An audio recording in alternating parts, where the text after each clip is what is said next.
My name is Dan Margolis, and I'm a senior at App State. And my occupation would be, I guess, a student at outdoor programs or an employee at outdoor programs. I do water trips there, and I work for Buffalo Cove Outdoor Education Center.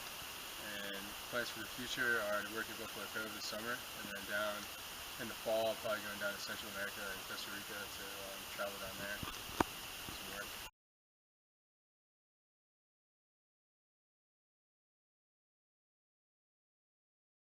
Most I've gotten out of fire building is probably more knowledge about the natural area and the different resources we have up here.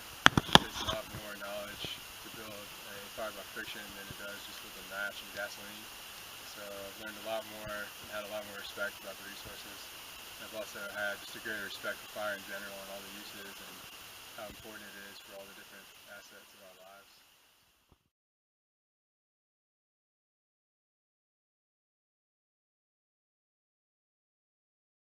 So I think my favorite thing about building fires is watching other people learn it for the first time and using it as a skill of kind of empowerment. And for people that have never done it before, it's pretty magical to see them working really hard and getting the smoke in their eyes and working for hours to get this fire going, and then just see their faces light up and being kind of mesmerized by the power of just sitting around a fire.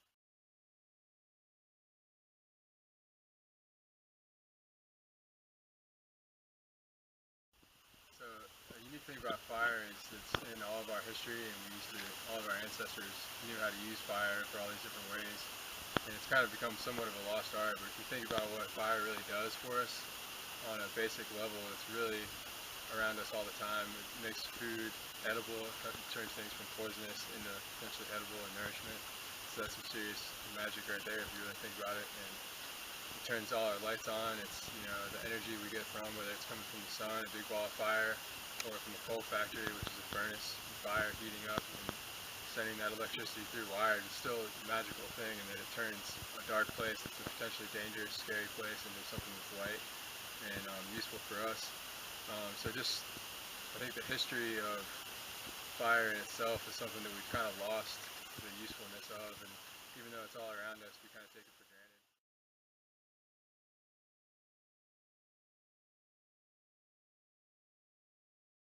A myth that should be clarified is that it is hard to make a fire. A lot of people take out tinder into the woods, or they have their starter logs and their lighters, and they think, oh, I got this, I'll just bring some paper.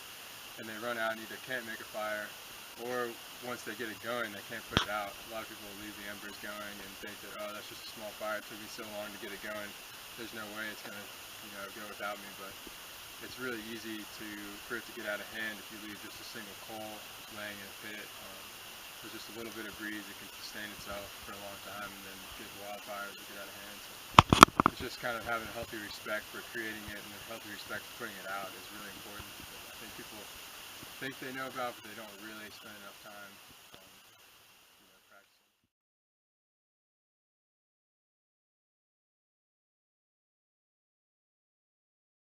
I think for a first-time builder fire, it's really important for you to have a guide or somebody that has the skills, whether it's like a Boy Scout leader or just a friend that's spent some time with building fires. But first-hand experience is really good, and learning from practice is awesome, of course. The experience is where you're going to get it from, but having someone there to show you a few key things is really important.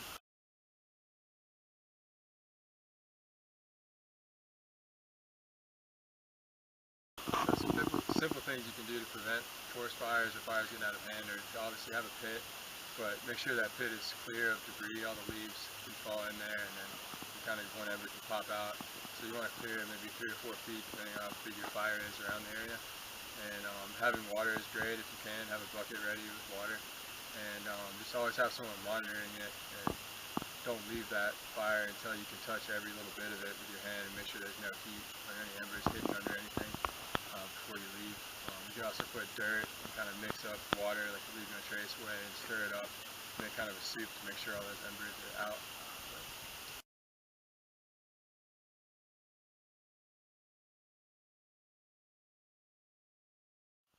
Earth dwelling to me, I think, has many facets, and some of it is the survival skills that you see on TV, and some of it's going back to the ancient history and the ancient lifestyles that people used to live, that were closer to the land, and naturally people that live in more rural, poverty-stricken areas still live close to the land. And Native American, you might think of practices, but it's also kind of the new age type stuff, moving towards ecological living and sustainable living, permaculture and whatnot.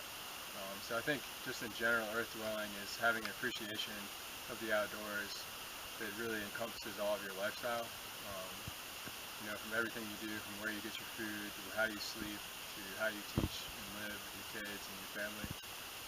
It really just has to integrate into your whole lifestyle, and it has to be a local level. I think starting out, we have to understand our resources and what's just directly around us, what we're using. But at this point, with globalization, we have to really think about our larger connections, and we're talking about global warming and larger issues that we're facing of overpopulation and whatnot. We really need to start thinking about ways to have our local understanding reach out to something that could be practiced around the world, and understanding our carbon footprint and all that larger concepts is going to be really important for the future, and especially right now.